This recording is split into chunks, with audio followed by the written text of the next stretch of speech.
Alors, je pense que quand on fait l'amour, il y a toutes les palettes. C'est un petit peu comme quand on va manger. On peut manger, on a un peu faim, on mange un sandwich. C'est pas terrible, mais ça fait du bien quand même.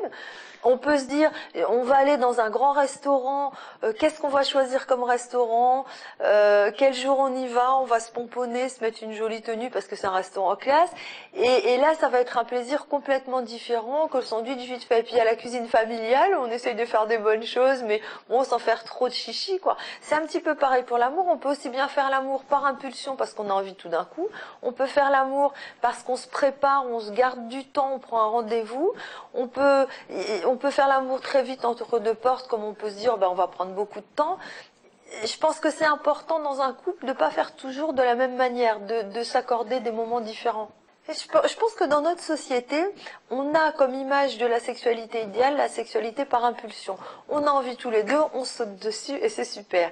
Et c'est ce qu'on voit tout le temps dans les films. Je parle pas du tout des films mixtes, dans tous les films, on n'a que ce modèle-là.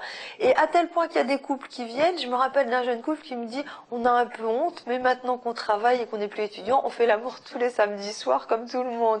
Mais je leur dis, mais il n'y a pas de honte à ça parce que c'est vrai qu'à partir du moment où on est en couple et qu'on a des enfants et un travail, eh bien, il faut savoir organiser sa vie sexuelle. Alors, on peut faire toujours l'amour par impulsion et heureusement, mais c'est quand même important de se dire, de temps en temps, on va prendre un rendez-vous, dégager du temps, se dire, on sort ensemble, on fait l'amour après, ou on se prend une après-midi, les enfants sont, je sais pas, au judo ou autre, et ben nous, on en profite pour faire l'amour, parce que c'est aussi...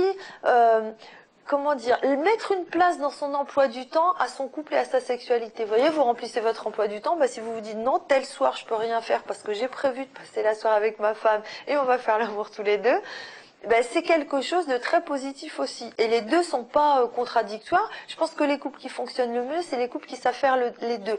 Parce que si on s'en tient à l'impulsion et qu'on sait pas prendre de rendez-vous, ben, il y a des moments où on fera plus du tout l'amour. Parce que on est un peu déprimé, on n'a pas trop de désir à cette période, parce qu'on a plein de boulot, parce qu'on a des soucis.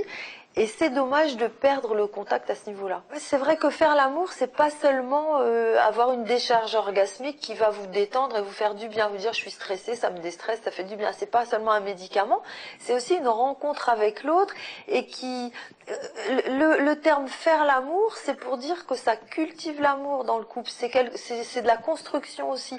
Donc c'est quand même important de le mettre au rang des priorités dans la vie et de le construire justement, pas seulement de le subir ou comme une impulsion qui vient de temps en temps sans qu'on sache trop ni où ni comment.